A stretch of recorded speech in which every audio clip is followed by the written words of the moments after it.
If you have ever tasted root beer and felt like something was missing, like the flavor was almost right, but not quite, like you remembered it tasting different when you were younger, you were not imagining it. Until 1960, root beer was made with an ingredient that Americans had been drinking for 300 years. Then the FDA banned it. Not because people were getting sick, not because there was an epidemic, because of a study that force-fed rats doses equivalent to drinking hundreds of gallons of the stuff daily. The ingredient was a tree that still grows in every forest from Maine to Florida. A tree you have probably walked past 1,000 times without knowing that the original flavor of America was right there, waiting in the bark. This is sassafras. And this is the story of how they stole it from your kitchen. Welcome to Nature's Blacklist. Before we open this vault, if you want to remember what the modern world has deliberately made you forget, subscribe and hit the bell. We are documenting the heritage that was quietly erased from American culture. The archive opens long before Europeans ever touched this continent. For thousands of years, the indigenous peoples of eastern North America knew this tree intimately. The Cherokee brewed its bark to break fevers. The Choctaw ground its leaves into a powder that thickened their stews. The Delaware called the tea made from its roots a blood cleanser. This was not folk superstition. This was accumulated wisdom from countless generations who understood that this tree offered something essential. Then the colonizers arrived, and they wanted it badly. In 1603, sassafras was among the very first exports shipped from the Jamestown colony back to England. Not tobacco, not gold. Sassafras. Europeans believed it could cure syphilis. It could not. But the demand was so intense that ships crossed the Atlantic specifically to haul sassafras bark back to European markets. For a brief moment in history, this tree was more valuable than silver. By the 1800s, sassafras had woven itself into the fabric of American life. The temperance movement was gaining steam. Preachers railed against the demon alcohol. Families wanted alternatives to whiskey and beer. They needed something that felt like a treat, something with complexity and depth, something that marked celebration without damnation. Enter root beer. The original recipe was simple: sassafras root bark, sarsaparilla, wintergreen, vanilla, carbonated water. That distinctive flavor, the one that defined root beer for over a century, came primarily from one source: the sassafras tree. The drink was dark. It foamed when poured. It carried a warmth that spread through your chest on the first sip, followed by a sweetness that lingered. Root beer stands appeared on street corners across America. These were not corporate franchises. They were family operations. A barrel, some cups, a hand-painted sign. Charles Hires introduced his commercial root beer at the 1876 Philadelphia Centennial Exposition. But the drink had been flowing through American communities for decades before that. Soda fountains became gathering places. Young couples shared root beer floats. Children pressed their faces against glass counters, watching the foam rise. In Louisiana, sassafras took a different form. Ground leaves became filet powder, the essential finishing ingredient in gumbo that no Cajun cook would dream of omitting. You sprinkle it on top just before serving. It thickens the broth and adds an earthy complexity that nothing else can replicate. Generations of Louisiana families passed down gumbo recipes with filet as non-negotiable. Early Coca-Cola formulations contained sassafras flavoring elements. The tree was everywhere American flavor lived. For 300 years, this was what America tasted like. A flavor born from indigenous knowledge, carried through colonial trade, and distributed through soda fountains from coast to coast.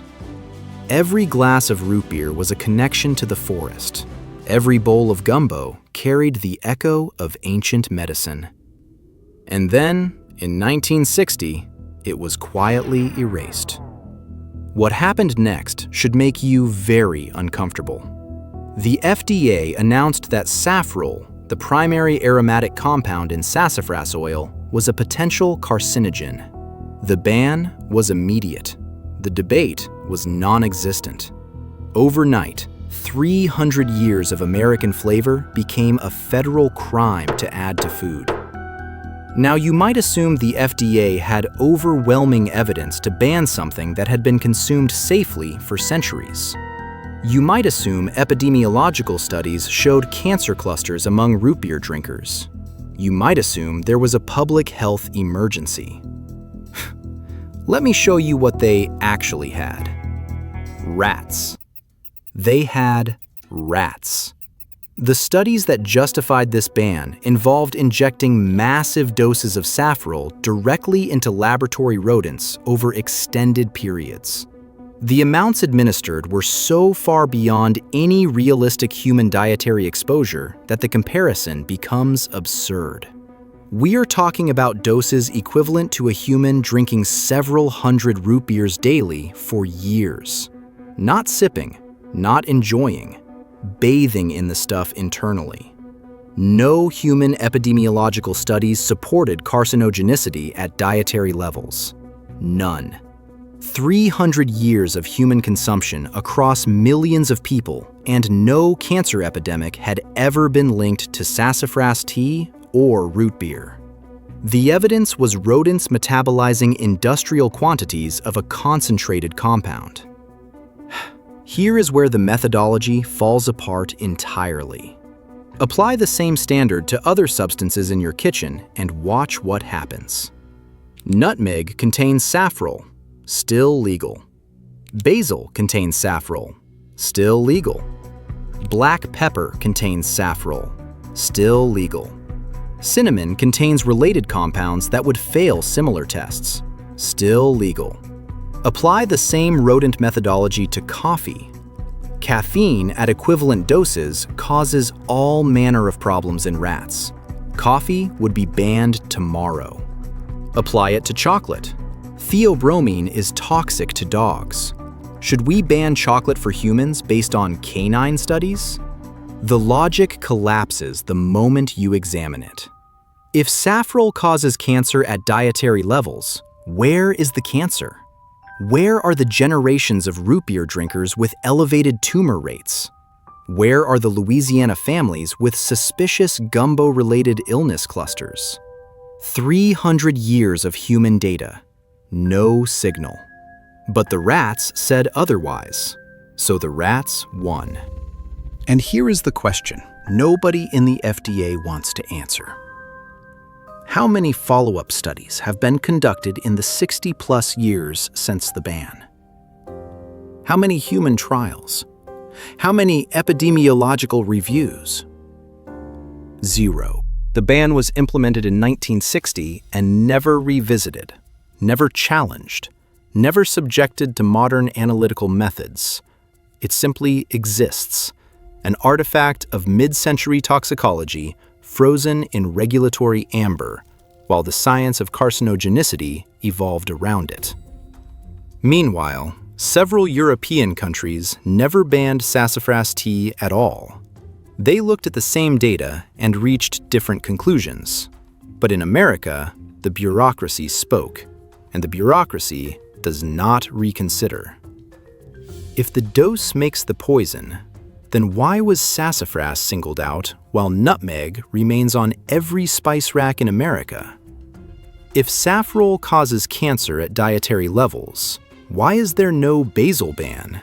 Why can you still buy pesto? The selective enforcement reveals everything. Nutmeg had commercial defenders.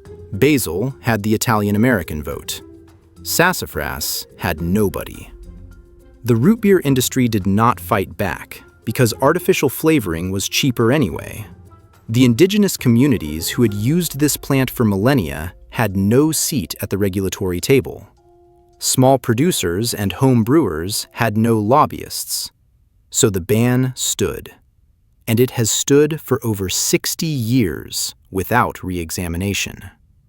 But here is where the absurdity becomes impossible to ignore.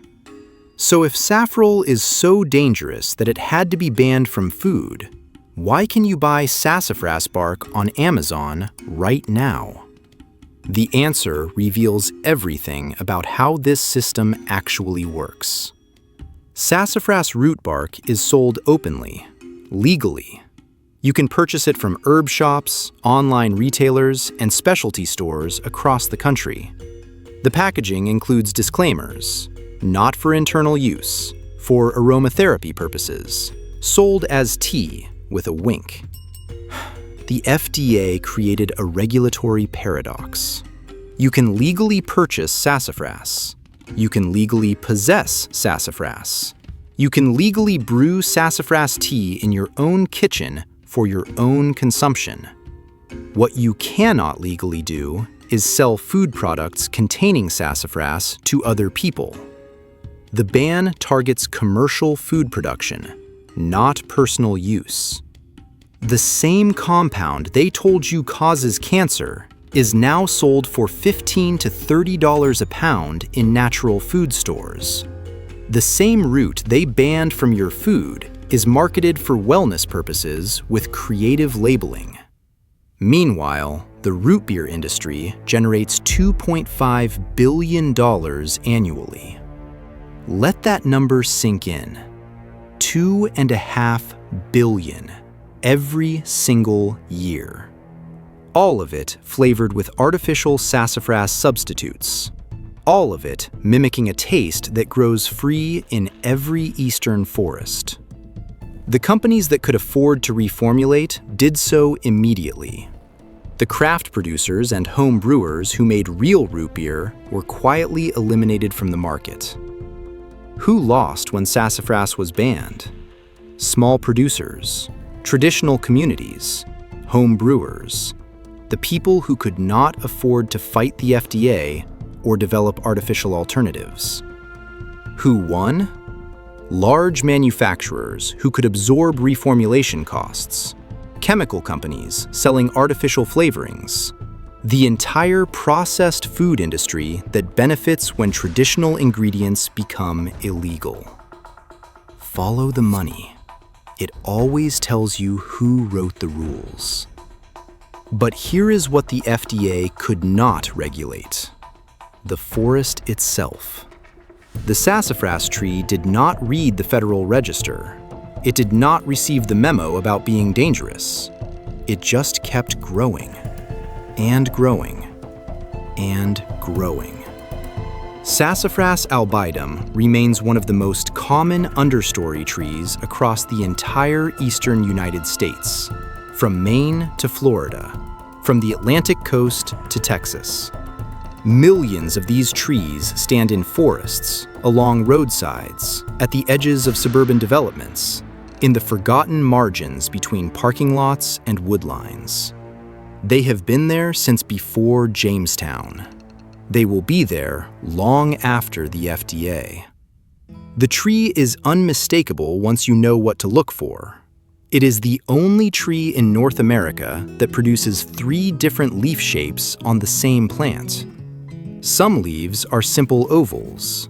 Some are shaped like mittens, with a single lobe extending to one side. Some have 3 lobes, like a cartoon ghost or a child's drawing of a crown. All 3 shapes can appear on the same branch, sometimes on the same twig. No other tree does this. In spring, the leaves emerge bright yellow-green, almost glowing against the darker forest. By summer, they deepen to a rich green. Come autumn, sassafras puts on one of the most spectacular color displays in the eastern woodlands. Oranges, reds, purples. A single tree can show all 3 colors simultaneously. If you have ever driven through Appalachia in October and marveled at the hillsides, you were looking at sassafras. The bark on young trees is smooth and green, sometimes with a reddish tinge. As the tree matures, the bark becomes deeply furrowed, reddish-brown, almost corky in texture. Older sassafras trees develop a rugged, craggy appearance that makes them look ancient even when they are only a few decades old. Scratch the bark on a twig. Crush a leaf between your fingers. The smell hits you immediately. Root beer. The real thing, not the artificial approximation you have been drinking your entire life. The original. The scent that defined American beverages for 3 centuries. It is unmistakable. Warm, sweet, slightly spicy. Complex in a way that artificial flavoring cannot replicate. Look for sassafras at forest edges, along trails, in clearings where sunlight penetrates the canopy. It thrives in disturbed areas, old fields returning to forest, the margins of suburban developments, highway embankments, anywhere the soil has been turned and the sun reaches the ground. It spreads by root suckers, so where you find one sassafras tree, you often find a dozen more nearby, a small grove waiting to be discovered. One critical warning deserves repeating. Do not confuse sassafras with spicebush, which grows in similar habitats and has aromatic bark. Spicebush leaves are simple ovals only. No mittens, no 3-lobed shapes. If every leaf on the tree is the same simple oval shape, it is not sassafras. Do not harvest. The variable leaf morphology is your insurance policy. Mittens and 3-lobed shapes mean sassafras. Uniform ovals mean walk away. In Appalachia, in the rural South, in indigenous communities across the eastern woodlands, sassafras tea never really stopped. Grandmothers who remembered what root beer used to taste like kept brewing it quietly. The knowledge passed through kitchens, not commerce. The FDA could regulate store shelves. It could not regulate memory. So now you know what was taken. The question is whether you want it back. What you do with this knowledge is between you and the forest. The FDA regulates commerce. It does not regulate a walk in the woods. It does not regulate what you brew in your own kitchen for your own consumption. The tree does not care about regulatory status. It simply offers what it has always offered: medicine, flavor, connection to land that was here long before bureaucracies existed. The taste of real sassafras tea bears almost no resemblance to modern artificial root beer. It is complex, earthy.